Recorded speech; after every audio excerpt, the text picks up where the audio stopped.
Hali gani mtazamaji wetu, karibu sana katika kipindi chetu cha jamii yetu, kipindi ambacho huwa kinaruka hapa katika chaneli yetu. Langu jina ni Hopely na leo tuko na mada isemayo kwa nini baadhi ya wafanyabiashara wanakuwa na kauli mbaya kwa wateja. Tutaongea na baadhi ya wadau mbalimbali tujue mwafaka wa jambo hili. Mtazamaji wetu, kama nilivyoweza kukuambia, tukutane na wadau mbalimbali ambao wataweza kutuambia kuhusiana na ukweli wa jambo hili. Kwa nini baadhi ya wafanyabiashara wanakuwa na kauli mbaya kwa wateja? Tunamuona dada hapa. Dada, mambo vipi? Shwari. Mzima? Mimi mzima. Kwa majina unakuita nani? Mimi naitwa Pauline. Dada Pauline, mimi nina swali hapa. Nataka kujua ni kwa nini baadhi ya wafanyabiashara wanakuwa na kauli mbaya kwa wateja. Yaani kuna baadhi, sio wote lakini baadhi.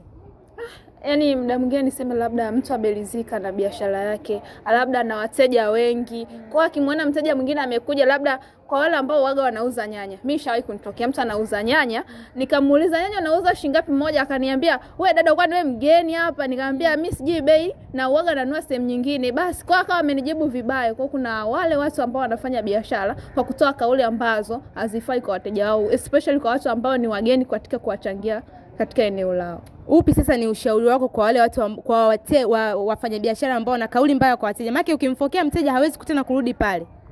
Nachojua kwamba mteja ni mfalme.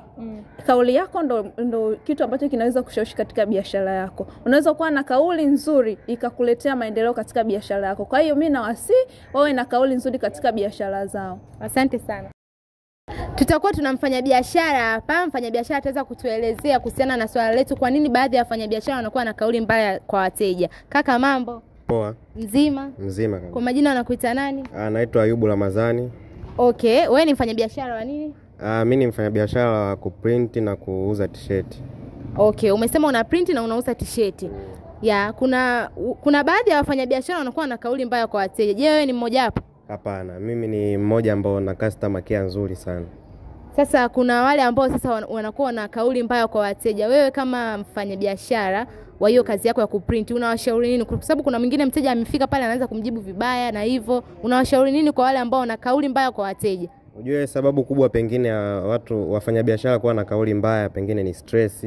Unakuta kaagiza mzigo hujafika kwa wakati, lakini pia biashara ilipi. Kwa hiyo unakuta mteja naye anafika kila siku anaulizia bei ya nunui.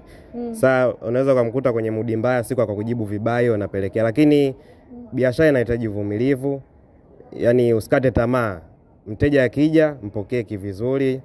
Yaani umjali, pengine hata kama ukiwa na hasira sijue umjibu vizuri. Na hiyo itakusaidia pengine biashara yako kwenda vizuri. Uwe na customer care nzuri. Ndio. Asante sana. Shukrani. Kama unaweza kumsikia kaka hapa ameweza kusema kwamba uwe na customer care nzuri. Hata kama una stress, jamani, kila mtu anakuwa na stress, lakini customer care nzuri kwa mteja ni kitu muhimu sana. Unapokuwa unamjibu mteja vibaya au unamjibu mteja kwa kujisikia, unampelekea yule mteja kuja tena pale sehemu yako ya kazi na kwenda sehemu nyingine. Toa komenti yako hapo chini. Ulikuwa nami Hopely hapa. Bye bye.